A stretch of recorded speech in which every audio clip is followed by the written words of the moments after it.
ওরে মানুষের বানানো মূর্তি তারে কেন কর ভক্তি ভুল ধর্মটা সার। ওরে মানুষ ভুল ধর্মটা সার। কথা বলেন ঠিক কিনা? আসলে এই দেবদেবীর পূজাটা চালু করছে কে?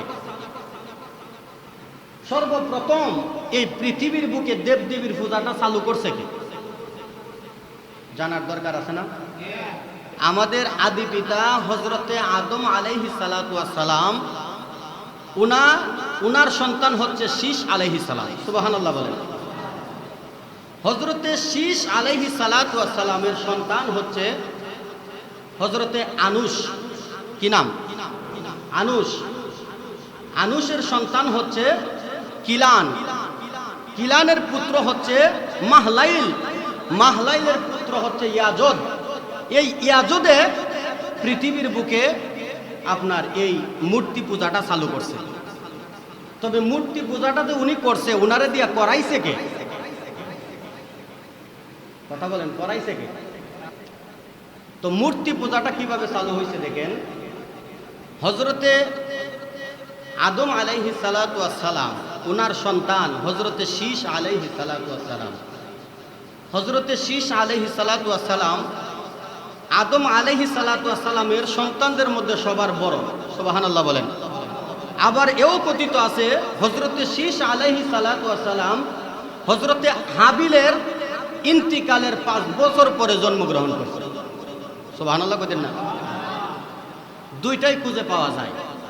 তো হযরতে শীস আলাইহিস সালাম খুব ভালো ছিলেন।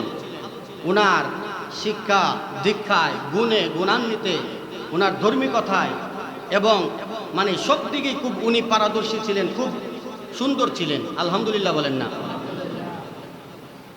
হযরতে আদম আলাইহিস সালাতু ওয়াস সালাম, হযরতে আদম আলাইহিস সালাতু ওয়াস সালামের পরে হযরত শীস আলাইহিস সালাতু ওয়াস সালামকে উনি উনার স্থলাভিষিক্ত করলেন। সুবহানাল্লাহ বলেন। হযরতে শীস আলাইহিস সালাতু ওয়াস সালাম উনার ভাইদের মধ্যে উনি সবচাইতে একটু জ্ঞানী গুণী ছিলেন। আল্লাহ পাক রব্বুল আলামিন যেহেতু উনাকে আদম আলাইহিস সালাতু ওয়াস সালামের পরে নবুয়তি হিসেবে, নবী হিসেবে গ্রহণ করেছে, কবুল করেছে, এই জন্য উনাকে একটু সম্মানিত করে দিয়েছেন।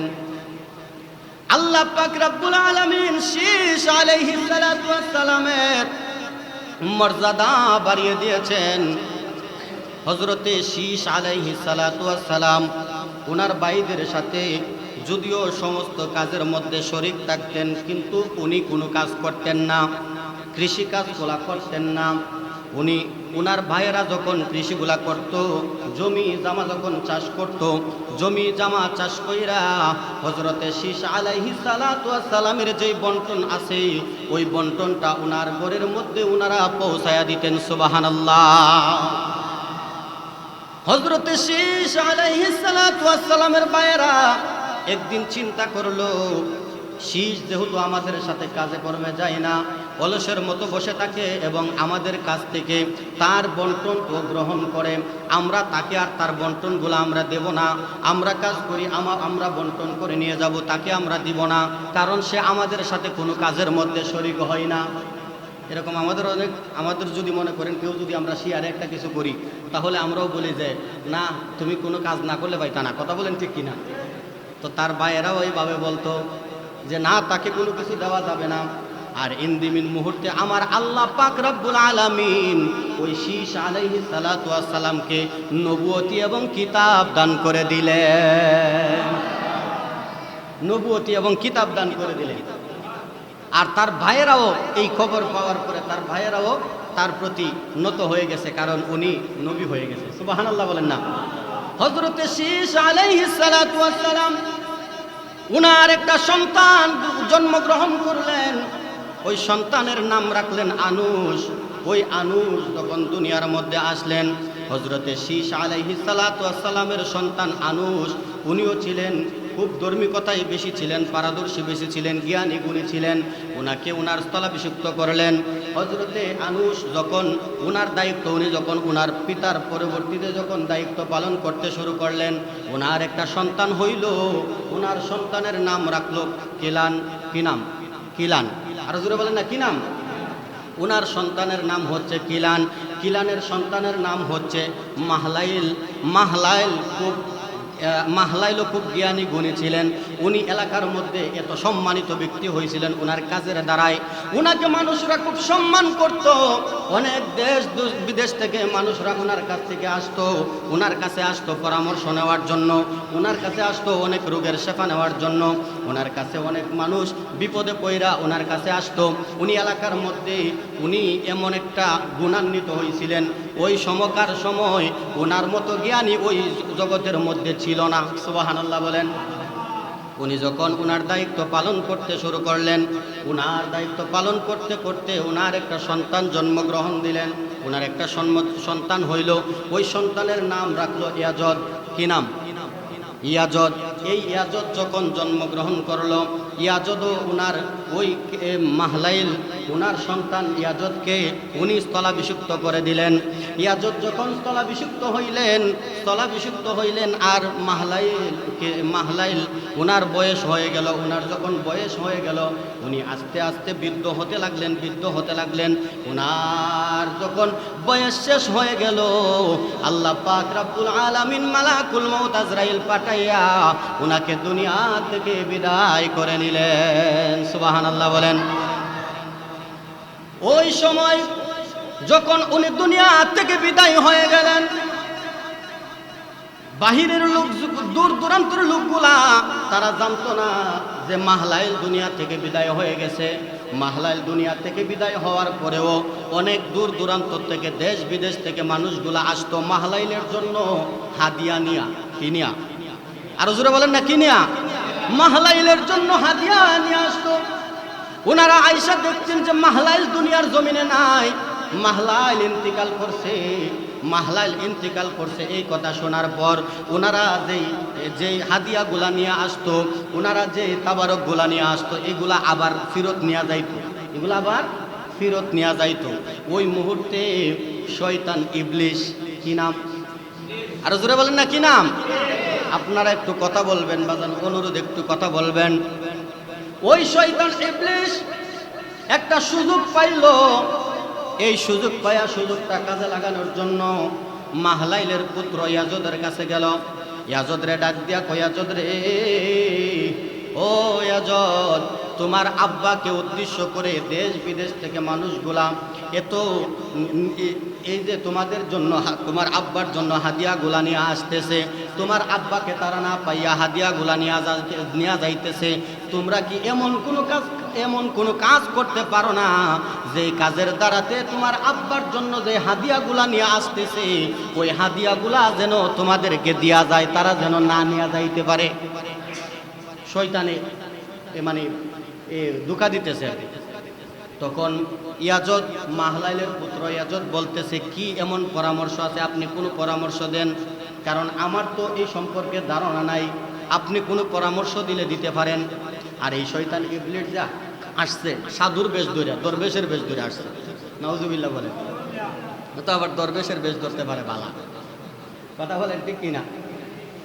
সাধুর বেশ ধইরা, দরবেশের বেশ ধইরা আয়েশা বলতেছে, ও ইয়াজদ, তোমার পিতার জন্য এত দূর দূরান্ত থেকে মানুষগুলা হাদিয়া নিয়ে আসতেছে। তোমার পিতা নাই বলে, তোমার পিতা নাই শোনার পরে সঙ্গে সঙ্গে তারা আবার হাদিয়াগুলা নিয়ে যাইতেছে। তোমরা কি এমন কোনো কাজ করতে পারো না?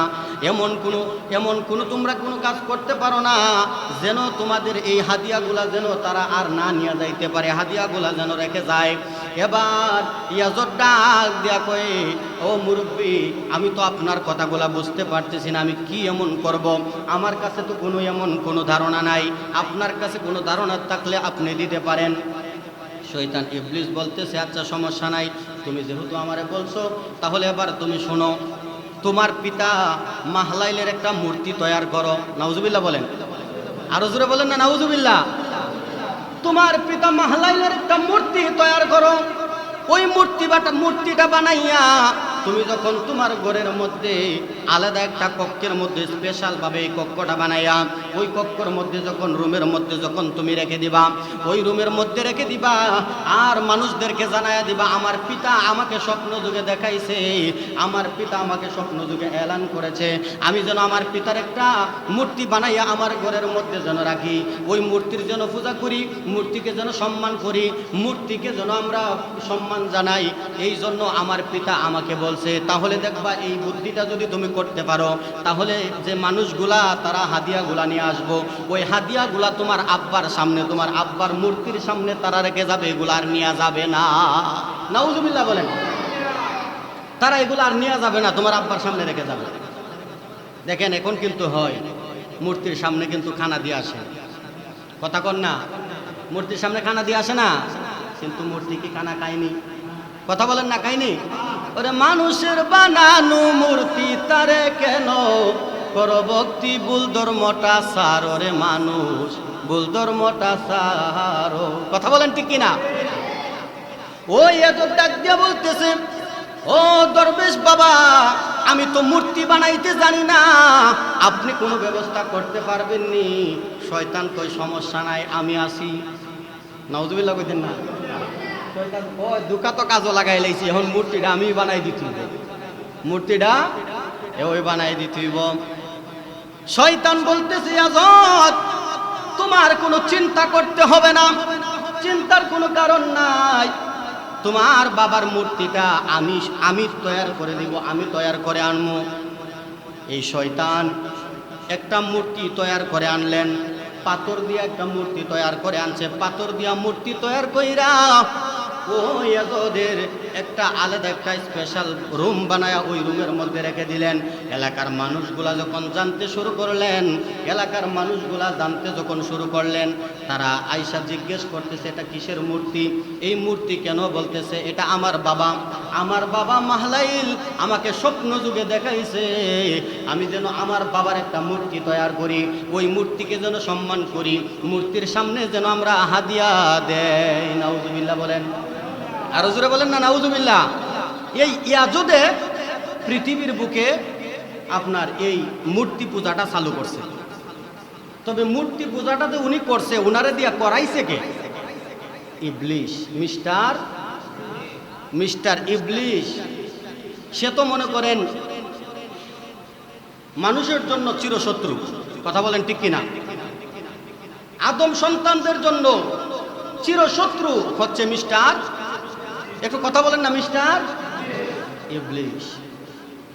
শয়তান ইবলিশ তখন থেকেই মূর্তি পূজা চালু করছে, মানুষের দ্বারা মূর্তি পূজা চালু করাইছে শয়তান ইবলিশ। কে চালু করাইছে? কথা বলেন না, কে চালু করাইছে? শয়তান ইবলিশ। কারণ এই শয়তান ইবলিশ আল্লাহর সাথে ওয়াদা করছে, আল্লাহ তোমার যে আদমের জন্য আমি জান্নাত থেকে বার হইছি, তোমার এই আদম সন্তানদেরকে আমি জান্নাতে যাইতে দিতাম না। নাউজুবিল্লাহ বলেন, আরো জোরে বলেন না নাউজুবিল্লাহ। আচ্ছা, শয়তান ইবলিশ যতই চেষ্টা করুক, আল্লাহ যদি কোনো বান্দাকে হেদায়েত দান করে, তাহলে শয়তান ইবলিশ কি পারবে কোনো বান্দাকে পথভ্রষ্ট করতে? কথা বলেন, পারবো? আল্লাহ পাক রব্বুল আলামিন কই শয়তান যতই চেষ্টা করিস না কেন, যতই চেষ্টা করিস না কেন, আমার বান্দাদের করিস না কেন রে, কিন্তু আমি আল্লাহ বলে দিতেছি তুই জেনে রাখ, আমার ইমানদার বান্দাদের কাছে তুই যাইতে পারবি না। সুবহানাল্লাহ বলেন। এই জন্য ইমানদার যারা তাদেরকে শয়তান ধোঁকা দিতে পারে, কথা বলেন পারে? ইমানদারদেরকে শয়তান ধোঁকা দিতে পারে না, ইমানদারদেরকে শয়তান ভয় পায়, ইমানদারদেরকে জাহান্নামে পর্যন্ত ভয় পায়। সুবহানাল্লাহ বলেন, আরো জোরে বলেন না সুবহানাল্লাহ। এই জন্য বাবা পৃথিবীর বুকে সর্বপ্রথম এই মূর্তি পূজা চালু করাইছে শয়তান ইবলিশ মাহলাইলের পুত্র ইয়াজদকে দিয়া। কাকে দিয়া? ইয়াজদকে দিয়া এই শয়তান ইবলিশ পৃথিবীর বুকে মূর্তি পূজা চালু করাইছে।